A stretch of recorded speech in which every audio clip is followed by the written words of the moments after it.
안녕하세요. 미정형 뱃살입니다. 오늘 이야기는 영화 살목지와 좀 비슷한 이야기인데요. 살목지에서 겪은 이야기는 아니지만 저수지에서 겪었다는데 어떤 이야기인지 지금 바로 시청해 보겠습니다. 이야기 시청 전 멤버십 가입 한 번씩 부탁드리겠습니다. 영상 제작에 정말 큰 도움이 됩니다. 이야기 시작합니다. 저는 안산에 거주 중인 30대 남성입니다. 7년 전 겪었던 일을 상세하게 전달드립니다. 이야기에 나오는 이름은 가명을 사용토록 하겠습니다.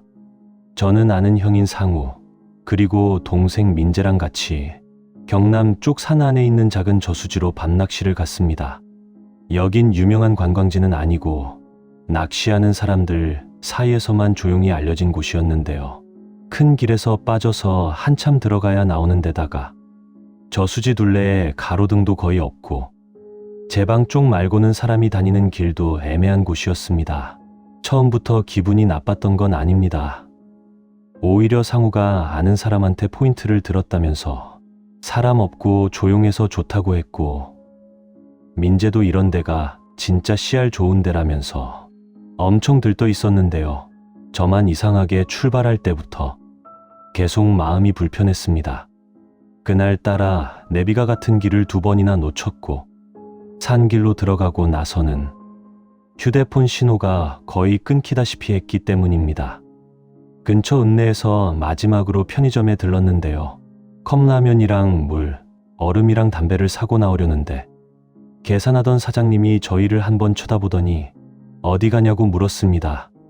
상우가 저수지 쪽 간다고 하니까 사장님 표정이 조금 굳었고, 그 시간에 거기 가는 건 낚시하는 사람 아니면 잘 없다고 했습니다. 상우는 웃으면서 맞다고, 밤에 잠깐만 하고 새벽에 나올 거라고 했는데요. 사장님이 계산 끝난 봉지를 건네주면서 딱 한마디를 했습니다. 제 방 아래쪽으로는 가지 말고 그쪽엔 웬만하면 당신들 말고는 없을 거라며 이야기했죠. 민재가 장난으로 왜요? 하고 웃었는데 사장님은 그냥 물가에서는 소리가 이상하게 퍼지니까 혹시나 어두운데 조심하시라며 이야기하더군요. 그 가게를 나온 뒤로 차 안에서 셋이 떠들면서 갔습니다. 저수지 입구까지 가는 길은 생각보다 더 안 좋았습니다. 비가 온 뒤라 바닥이 질척했고 길 옆 배수로에서는 물 흐르는 소리가 끊이지 않았는데요.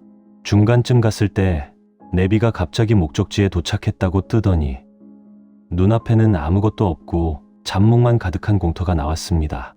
상우가 욕하면서 다시 지도를 확대해보니 실제 진입로는 거기서 조금 더 들어가야 했습니다. 산길 옆에 오래된 경고 표지판이 하나 있었는데 글씨가 반쯤 지워져서 정확히는 안 보였지만 출입주에 수심 깊음 같은 문구가 보였고, 그 밑에 누가 최근에 붙인 것처럼 보이는 노란 테이프가 바람에 걸려 있었습니다. 문제는 그 테이프가 찢어진 상태가 아니라 누가 한번 묶었다가 급하게 끊고 간 것처럼 남아 있었다는 점입니다. 저수지에 도착했을 때는 밤 11시가 조금 넘었습니다. 하늘은 흐렸고 달빛도 거의 없어서 손전등이 없으면 몇 걸음 앞도 구분이 잘 안 됐는데요. 제 방 쪽엔 낡은 난간이 있었고 물은 생각보다 검게 보였습니다. 그냥 어두워서 그런 정도가 아니라 빛을 비춰도 표면만 반짝이고 안쪽은 통째로 먹혀 들어가는 느낌이었습니다. 바람도 거의 없었는데 수면 가장자리는 가끔 이유 없이 잔물결이 퍼졌습니다. 저희는 제 방에서 조금 떨어진 차를 세우기 편한 공터 옆에 자리를 잡았습니다. 낚싯대 펴고 의자 놓고 라면 물 올리고 평소 하던 대로 준비했는데요. 주변이 조용한 건 좋았지만 산속 물 가면 보통 풀벌레 소리나 개구리 소리가 섞여야 하는데 그날은 멀리서 물 떨어지는 소리만 들리고 가까운 데는 너무 조용했습니다. 민재도 그 얘기를 했습니다. 형, 여기 개구리도 없네요. 너무 조용한데요. 상우는 비 온 뒤라 그런가 보지 하고 대수롭지 않게 넘겼는데요. 저는 그때 처음으로 손전등을 켜서 수면 가까운 쪽을 길게 비춰봤습니다. 그리고 물과 진을 위에 찍힌 발자국을 봤습니다. 처음엔 낚시꾼 발자국인가 싶었습니다. 문제는 그 발자국 방향이 조금 이상했는데요. 보통은 차 쪽에서 물가로 가는 자국이 남기 마련인데 그 자국은 반대로 물가에서 공터 쪽으로 올라온 모양이 더 선명했습니다. 거기다 한두 개가 아니라 신발 바닥 자국이 띄엄띄엄 여러 개 이어져 있었습니다. 제가 상우를 불러 보여주니까 상우도 잠깐 말이 없었습니다. 그러다가 낮에 누가 왔다 갔겠지. 지늘기니까 오래 남았나 보다 하고 말했는데요. 저는 이상하게 그 자국 가장자리가 아직 무너지지 않은 게 신경 쓰였습니다. 비 온 뒤 흙이 마르기도 전이었죠. 저희는 이상하다 생각했지만 여기에 온 목표가 낚시였기 때문에 낚시를 시작했습니다. 소소하게 작은 붕어 몇 마리만 올라왔는데요. 상우는 맥주 한 캔 따고 민재는 휴대폰으로 짧은 영상도 찍었습니다. 그렇게 저희는 재밌게 낚시를 즐기고 있었고 시간은 12시 반쯤이었을 겁니다. 민재가 갑자기 뒤를 돌아보더니 누가 왔냐고 물었습니다. 저랑 상우는 동시에 아니라고 했는데요. 민재가 분명히 조금 전 차 뒤쪽에서 자기 이름 부르는 소리를 들었다고 했습니다. 그것도 아주 가까이서 들렸다고 했습니다. 상우는 바로 장난치지 말라고 했습니다. 민재도 처음엔 웃으면서 말했는데 표정을 보니 진짜로 들은 눈치였습니다. 민재는 계속 제 목소리인 줄 알았다고 했고 저는 그 시간에 낚싯대에 찌 보고 있었으니 민재 쪽을 본 적도 없었습니다. 그때부터 셋 다 말수가 조금 줄었습니다. 바람은 없는데 제 방 난간 쪽에서 간헐적으로 쇠 긁는 소리가 들리기 시작했습니다. 철사를 시멘트 위로 끌 듯한 소리였는데요. 한 번 나면 짧게 끝나는 게 아니라 슥, 슥 하고 끊기면서 이어졌습니다. 상우가 손전등으로 난간 아래를 비춰봤지만 보이는 건 풀하고 콘크리트뿐이었고 소리는 잠깐 멈췄다가 저희가 불빛을 내리면 다시 났습니다. 저는 그때부터 자꾸만 제 방 아래쪽이 신경 쓰였습니다. 가게 사장님이 가지 말라고 했던 방향이 정확히 그쪽이었기 때문입니다. 하지만 사람 심리가 참 이상한 게 가지 말라고 하면 더 확인하고 싶어지지 않습니까? 상우도 결국 직접 보고 와야겠다며 손전등 하나를 들고 난간 쪽으로 걸어갔고 민재도 따라 붙었습니다. 저는 솔직히 가고 싶지 않았는데 혼자 남는 게 더 싫어서 같이 갔습니다. 난간 끝쪽에는 관리용으로 내려가는 좁은 시멘트 계단이 있었고 보통은 자물쇠나 출입금지 표지 같은 게 있어야 할 것 같은데 문은 반쯤 열린 채였고 쇠사슬만 덜렁 걸려 있었습니다. 누가 최근에 열었다가 제대로 잠그지 않은 것처럼 보였습니다. 민재가 먼저 손전등을 비췄는데 맨 아래 물 닿는 부분에 검은 비닐봉지 같은 게 걸려 있는 게 보였습니다. 상우가 낚싯대 받침대로 툭 건드려 보려다가 그냥 말았습니다. 봉지가 아니라 오래된 작업복 비슷한 천이 엉켜 있는 것처럼 보여서 괜히 건드렸다가 기분만 더 나빠질 것 같았기 때문입니다. 그때 아래쪽 물에서 퍽 하는 소리가 크게 났습니다. 뭔가 큰 고기가 뒤집는 소리 같기도 했고 누가 손바닥으로 물을 세게 친 것 같기도 했는데요. 셋 다 동시에 놀라서 불빛을 그쪽으로 돌렸지만 수면은 이미 잔물결만 남기고 다시 까맣게 가라앉아 있었습니다. 바로 그 직후였습니다. 민재가 갑자기 숨을 짧게 들이마시더니 제 팔을 세게 잡았습니다. 민재가 비추는 방향을 보니까 제 방 반대편 먼 물가에 누군가 서 있는 것처럼 보였습니다. 정확히 사람 형체라고 단정할 수는 없었는데 분명히 수면 이 검은 배경 속에 더 검은 세로 그림자가 하나 서 있었습니다. 상우는 저게 나무인지 사람인지 확인해 보려고 불빛을 더 길게 줬는데요. 거리가 멀고 안개 같은 수증기가 살짝 떠 있어서 형체가 자꾸 흐려졌습니다. 이상했던 건 그 그림자가 저희 쪽을 보고 있는 것처럼 계속 같은 방향으로 서 있었다는 점입니다. 낚시하는 사람이면 랜턴 불빛이나 의자 같은 게 보여야 하는데 아무것도 없었고 불빛을 비출수록 오히려 더 멀어지는 것처럼 느껴졌습니다. 상우가 야, 누구세요? 하고 한번 크게 외쳤습니다. 그러자 거의 동시에 제 방 밑 물가 바로 아래쪽에서 누군가가 웃는 소리가 들렸습니다.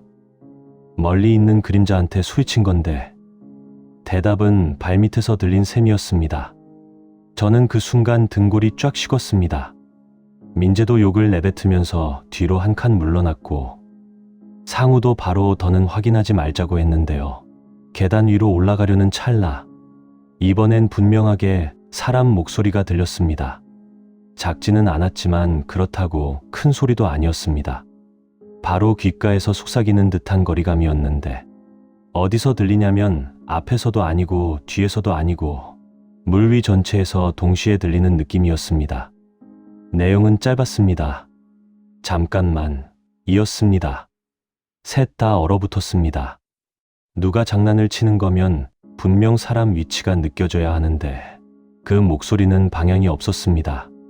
상우가 제일 먼저 정신을 차리고 위로 올라가자고 했고 저희는 거의 뛰다시피 계단을 올라왔습니다. 위로 올라오고 나서도 바로 자리에 앉지는 못했습니다. 셋 다 차 옆에 붙어서 담배부터 피웠는데요. 민재 손이 심하게 떨리고 있었습니다. 민재는 아까부터 계속 누가 이름 부르는 소리가 난다고 했고 지금 들은 잠깐만도 자기 엄마 목소리랑 비슷했다고 했습니다. 상우는 그건 말도 안 된다고 화를 냈습니다. 괜히 서로 겁먹으면 더 이상해진다고 했는데요. 정작 상우도 라이터를 2번이나 떨어뜨렸고 평소 같으면 장난이라도 쳤을 사람이 진짜로 말수가 없어졌습니다. 저는 그냥 빨리 접고 나가자고 했지만 상우는 1시간만 더 보자고 했습니다. 솔직히 상우도 무서웠을 겁니다. 그런데 여기까지 왔는데 그냥 가면 진짜 진 것 같고 또 사람 심리가 그렇듯 설명이 안 되는 일을 겪고 나면 오히려 끝까지 확인하고 싶어지는 게 있지 않습니까? 상우는 아까 멀리 서 있던 그림자만 확인되면 별거 아닐 수도 있다고 했고 민재도 차에만 있으면 된다고 해서 결국 완전히 철수하지는 않았습니다. 1시가 조금 넘자 안개가 더 짙어졌습니다. 저수지 위로만 낮게 깔리는 안개였는데 멀리 보면 물 표면하고 구분이 안 될 정도로 희게 퍼졌습니다. 그 사이 수면에서 둥둥 떠다니는 흰 게 하나 보였습니다. 처음엔 스티로폼 조각이나 페트병인 줄 알았는데요. 안개 사이로 가까워질수록 모양이 일정하지 않았습니다. 물결 따라 움직이는 게 아니라 누가 아래에서 천천히 밀어 올리는 것처럼 직선으로 다가왔습니다. 상우가 손전등을 비췄고 민재는 그 순간 제 팔을 또 잡았습니다. 물 위로 떠오른 건 흰 부표가 아니라 누렇게 바랜 작업용 안전모였습니다. 그 안전모 끈 같은 게 아래로 길게 늘어져 있었는데 물속에 뭔가 더 연결된 것처럼 보였습니다. 상우는 그걸 보자마자 얼굴이 굳었습니다. 공사장에서 쓰는 안전모처럼 보였기 때문입니다. 나중에 알게 된 거지만 이 저수지는 몇 년 전에 제 방 보수 공사를 한 적이 있었다고 합니다. 그때 물 빠지는 수문 쪽에서 사고가 한 번 났다는 소리를 들었고 안전모는 저희 자리에서 몇 미터 앞까지 왔다가 갑자기 방향을 틀어서 제 방 아래 계단 쪽으로 미끄러지듯 움직였습니다. 그때 저는 정말 사람 손 같다는 생각을 했습니다. 바람도 없고 수면도 크게 흔들리지 않았는데 그 물건 하나만 목적지가 있는 것처럼 움직였기 때문입니다. 민재는 이제 진짜 가자고 거의 소리치듯 말했습니다. 상우도 이번엔 반대하지 않았습니다. 낚싯대 접고 가방 던져 넣고 의자도 대충 접어서 트렁크에 밀어 넣었는데요. 그렇게 정신없이 철수하는데 이상하게 하나가 계속 안 보였습니다. 민재 랜턴이 사라진 겁니다. 분명 차 옆에 세워뒀다고 했는데 없었습니다. 주변 바닥을 비춰도 안 보이고 의자 밑에도 없고 트렁크 안에도 없었는데요. 민재가 자꾸 계단 쪽을 보더니 자기 랜턴 불빛이 아래에서 깜빡인다고 했습니다. 저랑 상우는 처음에 안 믿었습니다. 그런데 진짜였습니다. 제 방 아래 계단 문틈 사이로 희미한 빛이 들어왔다 나갔다 했습니다. 누가 민재 랜턴을 집어들고 흔드는 것처럼 불빛이 계단 벽에 스치며 깜빡거렸습니다. 상우가 욕을 하면서 랜턴 찾으러 내려갈 필요 없다고 했고, 저도 당연히 그러자고 했습니다. 그런데 민재가 문제였습니다. 민재는 그 불빛이 자기 랜턴 맞다고 확신했고, 민재가 두 걸음 앞으로 나가려는 걸 제가 붙잡았습니다. 그 순간 아래에서 또 목소리가 들렸습니다. 이번엔 잠깐만이 아니라 민재야 라고 또렷하게 들렸습니다. 민재는 그 소리를 듣자마자 제 손을 뿌리치고 계단 쪽으로 몸을 돌렸습니다. 지금 생각해도 그때 민재 표정이 제일 무섭습니다. 겁먹은 얼굴이 아니었습니다. 오히려 멍한 얼굴로 오래 기다리던 사람을 찾은 것처럼 가만히 듣고 있었습니다. 상우가 민재 뺨을 한 번 세게 치고 나서야 민재가 정신을 차렸습니다. 그 찰나에 계단 아래 불빛이 꺼졌습니다. 정말 누가 스위치를 끈 것처럼 딱 꺼졌고, 동시에 물속에서 무거운 게 움직이는 소리가 크게 났습니다. 철판 밑으로 물이 빨려 들어가는 소리랑 비슷했는데요. 저희는 더 볼 것도 없이 차로 뛰었습니다. 차 문을 닫고 상우가 시동을 걸었는데 한 번에 안 걸렸습니다. 배터리 방전처럼 스타트 소리만 나고 시동이 안 붙었는데요.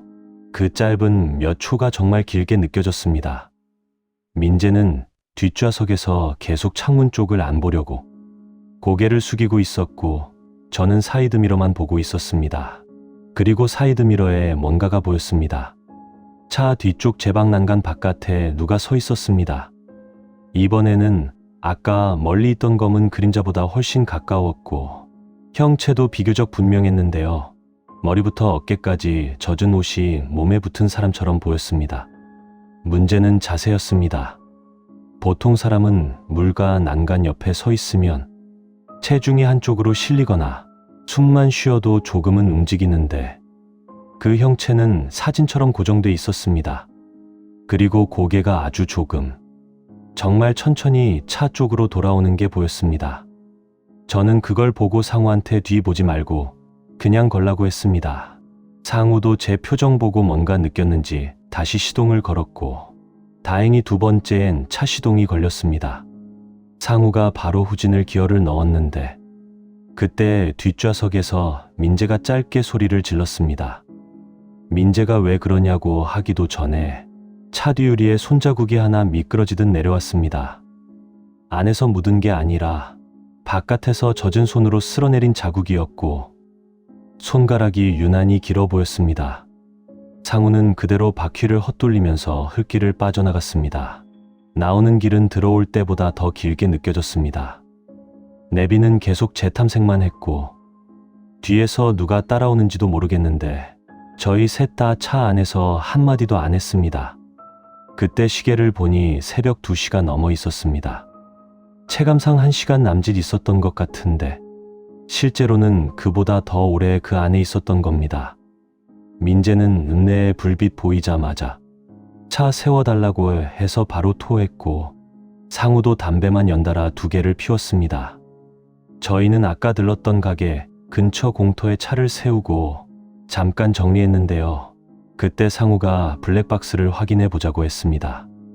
혹시 사람이 장난친 거면 찍혔을 수도 있고, 아니면 우리가 너무 겁먹어서 헛것을 본 걸 수도 있으니까 증거가 있으면 오히려 마음이 편할 것 같다고 했습니다. 저수지 도착하고 집 내리는 장면, 저희 셋이 오가는 장면만 있었는데요. 문제가 된 건 1시 조금 넘은 시각 영상이었습니다. 차 앞쪽 카메라엔 안개랑 헤드라이트 반사만 보였는데 뒤쪽 카메라에 이상한 장면이 찍혀 있었습니다. 저희 셋이 모두 차 앞쪽 공터에 서서 담배를 피우고 있는 동안 검은 덩어리가 프레임 아래에서 천천히 커지다가 차 바로 뒤까지 왔다가 사라지는 시기였습니다. 사라졌다는 표현이 맞는지도 모르겠습니다. 정확히는 화면 오른쪽으로 이동한 것도 아니고 렌즈에 번진 것처럼 차 유리 가까이 붙었다가 그냥 없어졌습니다. 그리고 몇 초 뒤에 민재가 뒤유리에 손자국 봤다고 소리치는 장면이 이어졌습니다. 영상만으로는 누가 봐도 명확한 증거라고 하긴 어렵습니다. 안개나 벌레, 렌즈 오염일 수도 있습니다. 그런데 저희 셋이 동시에 같은 타이밍에 긴장했고 뒷유리에는 아까 봤던 젖은 손자국도 보이지 않았습니다. 다음 날 그 근처를 다시 찾아가지는 못했고 대신 아는 지인을 통해서 그 저수지 이야기를 좀 들었습니다. 정확한 사실관계까지는 확인이 안 됐지만 예전에 제방 보수할 때 작업자 한 명이 야간 점검 중 물에 빠진 적이 있었고 발견까지 시간이 꽤 걸렸다는 말을 들었습니다. 밤 낚시하던 사람들이 가끔 이상한 소리를 들었다는 이야기였습니다. 사람 부르는 소리, 난간 아래에서 기침하는 소리, 그리고 없는 불빛이 계단 아래에서 보인다는 얘기였는데요. 전부 떠도는 소문일 수도 있지만 저희가 겪은 일과 너무 비슷했습니다. 가장 찝찝했던 건 민재 상태였습니다. 그날 이후로 민재는 한동안 밤에 물소리만 들어도 잠을 설쳤고 자기 이름을 누가 낮게 부르는 꿈을 몇 번이나 꿨다고 했습니다. 상우는 겉으로는 별일 아니었다고 넘겼지만 그 뒤로 절대 저수지 야간 낚시는 안 갔습니다. 저도 그날 이후로 산속 물가는 해치면 안 갑니다. 무섭다고 해서 다 귀신 이야기로 몰고 가고 싶은 건 아닙니다. 산속 저수지는 실제로 위험한 요소가 많고 소리도 울리고 안개도 갑자기 끼고 사람 판단이 흐려질 수 있습니다. 그래서 어떤 부분은 설명이 될 수도 있다고 생각합니다. 그런데 아직도 설명 안 되는 게 몇 가지 남아 있습니다. 물가에서 공터 쪽으로 이어지던 젖은 발자국, 제 방 아래에서 깜빡이던 닌제 랜턴 불빛, 차 뒷유리에 남은 손자국, 그리고 무엇보다 저희 셋 다 들었던 그 목소리입니다. 멀리서 들린 것도 아니고 바로 옆에서 들린 것도 아닌데 물 위 전체가 입을 열어서 말한 것처럼 들렸습니다. 그 느낌은 아무리 시간이 지나도 잊히지 않습니다. 가끔 생각합니다. 그날 저희가 계단 아래로 조금만 더 내려갔으면 어땠을까 하고요. 민재를 제가 바로 붙잡지 못했으면, 상우가 뺨을 때려 정신을 못 차리게 했으면, 정말 아무 일 없이 랜턴만 주워 올라왔을지 저는 자신이 없습니다. 제가 이 얘기를 제보하는 이유는 단순히 무서운 일을 자랑하려는 게 아닙니다. 혹시라도 비슷한 장소에 호기심으로 밤에 들어가는 분들이 있다면 물가에서 들리는 소리를 너무 믿지 말라고. 다만 확실한 건 있습니다. 그날 밤 저수지에는 저희 셋 말고도 뭔가가 있었습니다. 멀리 서서 저희를 보고 있었고 계단 아래에서 기다리고 있었고 민재 이름을 알고 있었습니다. 그리고 저희가 차를 타고 나오기 직전까지 아주 가까운 데까지 따라왔습니다. 오늘 이야기 어떠신가요? 재미있으셨다면 구독, 좋아요 한 번씩 부탁드리겠습니다. 감사합니다.